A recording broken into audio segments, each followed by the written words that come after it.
Tous, qui n'a jamais rêvé d'avoir des pouvoirs de super-héros? Ça peut sembler utopique et pourtant, un animal possède plusieurs caractéristiques des plus grands héros que l'on connaît.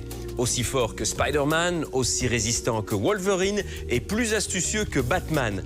Alors, une idée de quel animal il peut s'agir? Pour vous, quel est le super-héros ultime?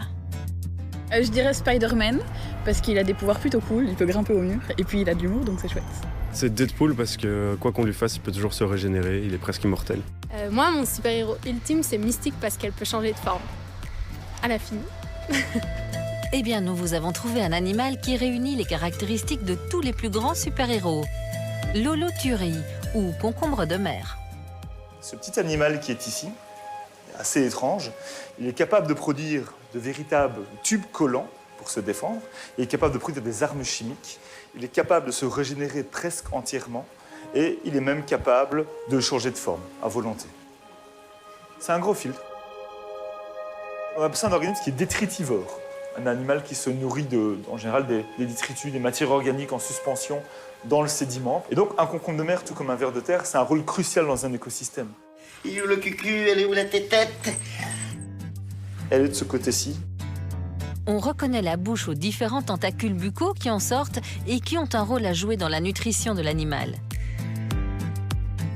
De l'autre côté, c'est le cloaque. Alors quand on dit cloaque, c'est toujours un peu bizarre. On dit pourquoi on ne dit pas anus dans ce cas-ci? En réalité, le cloaque, c'est un orifice par lequel différentes voies métaboliques, physiologiques débouchent. Il y a les voies de défense, avec les tubes de Cuvier.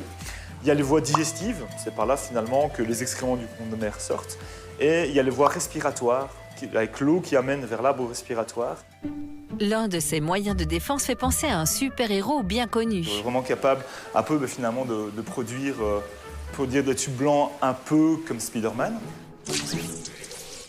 Ces filaments blancs sont en fait des tubes. Ils constituent une défense du concombre de mer. C'est dans ce système de défense particulier que certaines espèces de concombres de mer ont.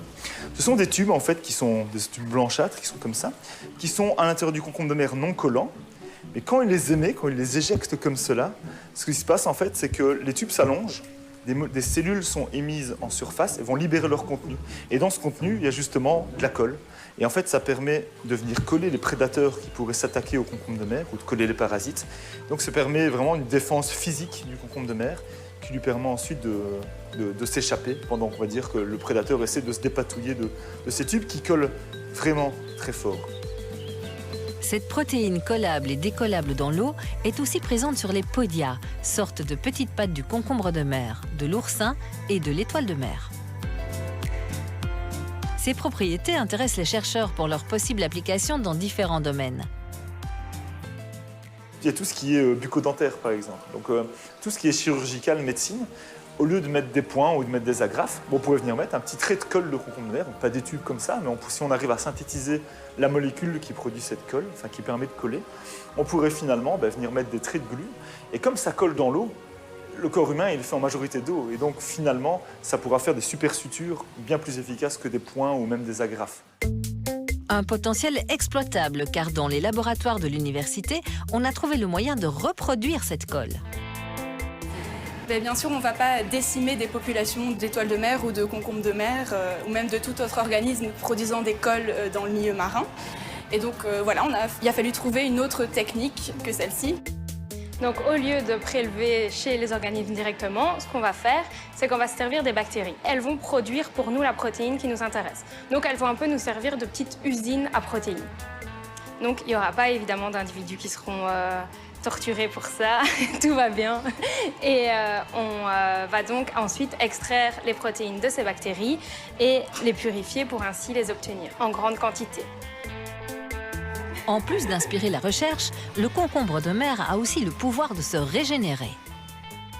Si le prédateur continue quand même à s'acharner sur le concombre de mer ou qu'il ait mis tous ces tubes de Cuvier qui ne sont pas encore régénérés, il va être capable de s'éviscérer complètement. Donc il va être capable vraiment, par son cloaque, de se vider, de retirer son tube digestif, de retirer son arbre respiratoire, de retirer ses gonades, donc ses gonades et ses organes sexuels, et de tout régénérer par la suite. Donc en fait, le but, la stratégie, c'est que quand les organes intérieurs sont émis à l'extérieur, le prédateur vienne les manger.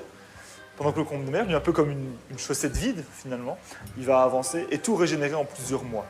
S'il est dans de bonnes conditions physiologiques, dans de l'eau, avec des nutriments, etc. quoi.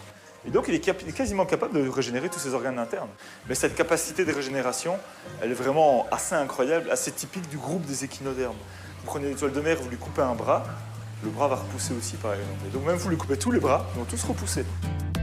Malheureusement, comme tout super-héros, le concombre de mer a aussi sa faiblesse ultime. Sa kryptonite à lui, ce sont les fins gourmets asiatiques. Ça se mange, pas sec comme ça, bien entendu. Souvent, il faut réhydrater. Donc, soit on va manger le tégument, soit on peut manger les viscères même. Donc, en Asie et surtout en Chine, les concombres de mer sont mangés vraiment comme un mets de luxe parce que certaines espèces peuvent se revendre jusqu'à plusieurs centaines de dollars le kilo. Ils pensent que ça a joué un rôle dans la pharmacopée initiale en Asie et dans les plats asiatiques des restaurants de luxe. Et du coup, il y a une surpêche, notamment autour de l'Asie, mais aussi en Afrique. Et donc, si vous allez par exemple dans des endroits comme Madagascar, qui est un endroit dans lequel on plonge et on fait de la recherche depuis un certain nombre d'années, en 10 ans, on a vu la quantité de concombres de mer chuter drastiquement à cause en fait, du marché noir de concombres de mer qui s'est mis en place. Et le problème, c'est que, comme je vous l'ai dit, les concombres de mer ayant un rôle fondamental dans leur écosystème en étant des bioturbateurs marins, on perd de la diversité globale en animaux sur le récif corallien. Et donc on essaie de préserver ces concombres de mer-là, et donc on a créé une aquaculture de concombres de mer, une ferme de concombres de mer à Madagascar pour les vendre aux Asiatiques, faire travailler les pêcheurs, donc c'est aussi un rôle social, mais aussi en réintroduire, pourquoi pas, en tout cas arrêter la surpêche et donc un rôle écologique. Il est clair que l'holoturie possède des caractéristiques surnaturelles. Merci. Même si ce n'est pas forcément le plus beau de nos super-héros.